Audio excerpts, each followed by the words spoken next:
जाते हैं तो सबसे पहले जब आप क्लास में एंटर करते हैं आपको ये देखना है कि जो चॉकबोर्ड हम इस्तेमाल करने वाले हैं वो क्लियर है कि नहीं। अगर उसमें कुछ लिखा हुआ है तो उसे सबसे पहले आपको डस्टर की सहायता से क्लीन करना है और डस्टर हमेशा आप लेफ्ट हैंड पर पकड़ेंगे, चॉक हमेशा राइट हैंड। ये सबसे पहली बात होगी। जब हम लिखने की कला सीखते हैं तो जैसे ही हम क्लास में एंटर करेंगे हमें ये देखना है अगर कुछ लिखा हुआ है तो हमें डस्टर लेकर उसे क्लीन करना है ना। इसके बाद हमें दूसरी सबसे महत्वपूर्ण बात ये देखना है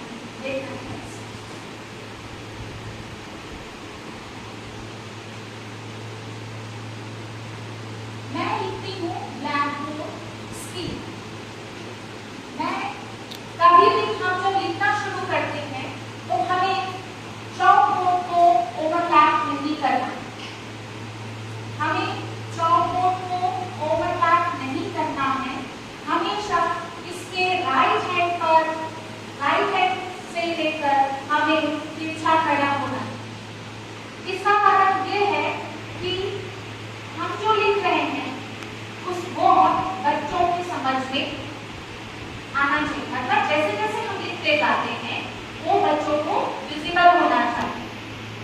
तो थोड़ा सा हमको तिरछा खड़ा होना है क्योंकि राइट हैंड से थोड़ा तिरछा खड़ा होना है। और तिरछा खड़ा होने के साथ साथ अगर मैं लिखती हूँ कि श्याम कौशल, जब हम लिखते हैं तो हमें बीच बीच में तिरछा खड़े होने का एक और कारण है कि हमें बच्चों की तरफ थोड़ी थोड़ी देर में देखना कि वो उनका ध्यान इस चॉकबोर्ड की तरफ है कि नहीं। और हमें कभी भी चॉकबोर्ड से बिल्कुल सट कर नहीं खड़े होना, उससे कुछ डिस्टेंस मेंटेन करके हमें तिरछा खड़ा होना है। ये सबसे इम्पोर्टेंट बात है। और जब हम लिखना शुरू करते हैं चॉकबोर्ड पर तब हमें बोलते जाना है और लिखते जाना है। क्यों?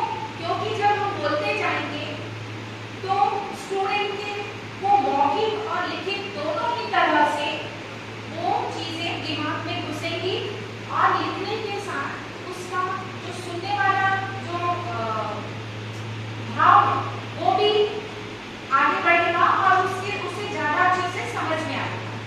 तो हमें और इसके साथ साथ जब हम जो चीजें पढ़ाने वाले होते हैं उसे पहले स्टूडेंट को शॉर्ट में बताना है, फिर हमें लिखना और बोलना शुरू करना है। ठीक है?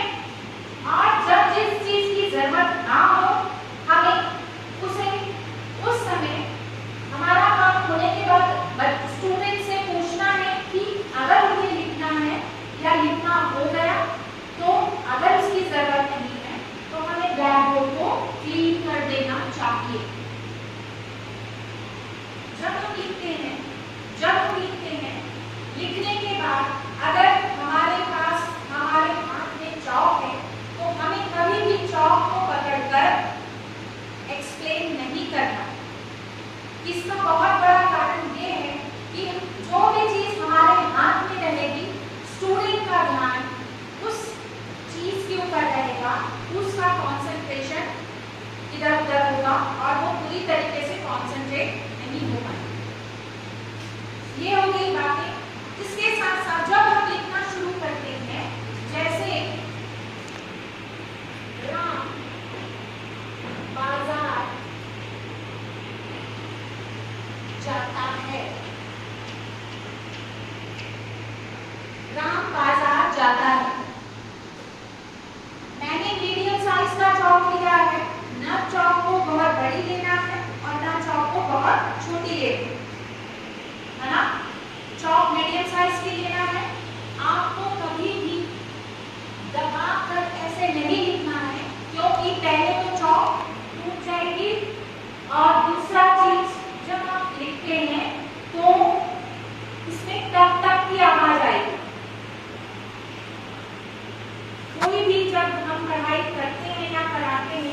तो अतिरिक्त ध्वनि से ध्यान भटकता है और वो डिस्टर्बेंस होता है।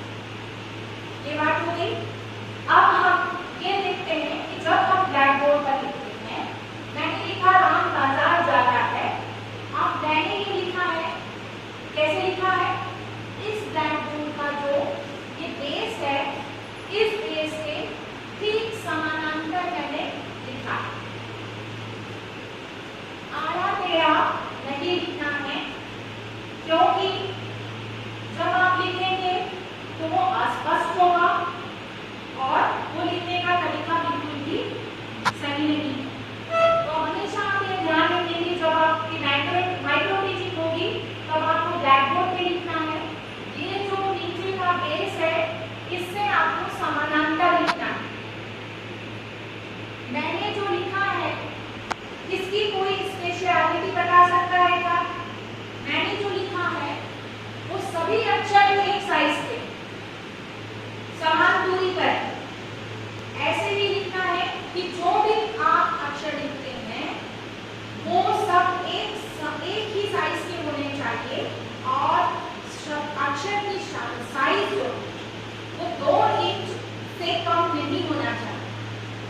इसका कारण ये है कि पीछे वाले स्टूडेंट्स को वो चीजें दिखाई नहीं देंगी। तो 2 इंच से कम हमको नहीं लिखना है, बहुत छोटा नहीं लिखना है ना। और हम ये देखते हैं कि अगर हमें जिस चीज पर स्टूडेंट का ध्यान आकर्षित करना है, उसे हमेशा हमें अंडरलाइन करना है ना। और ये तो मैंने अभी बताया कि 2 शब्दों में समान दूरी होनी चाहिए, ऊंचाई 2 इंच से कम नहीं होनी चाहिए। ये स्पेशलिटी है इसकी, ठीक है।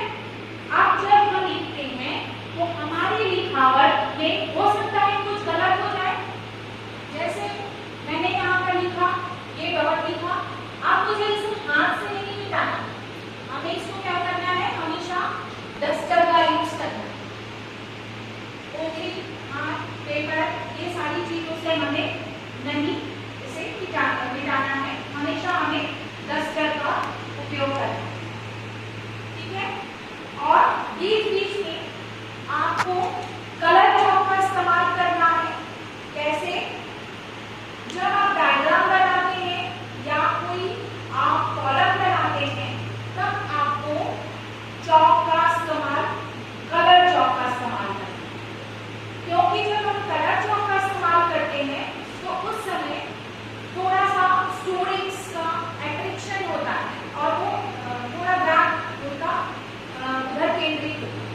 ज्यादातर बायो में जब हम डायग्राम बनाते हैं तो कलर चॉक यूज होती है, लेकिन जब आप इफेक्टिव बनाना चाहते हैं, कुछ बॉक्सेस वगैरह हैं, तो भी आप कलर चॉक का इस्तेमाल कर सकते हैं। जब आप जब लिख रहे हैं तो ये सबसे बड़ी बात है कि आपको स्पष्ट और सुंदर आकर्षक शब्दों में भी लिखना है, स्पेलिंग मिस्टेक नहीं करना है, और इन सब चीजों का आपको ध्यान रखना है ना। इसके साथ मैं लिखती हूँ कि सीता आम खाती है। इन दो लाइन के बीच में जो स्पेस, अगेन मैं लिखती हूँ राकेश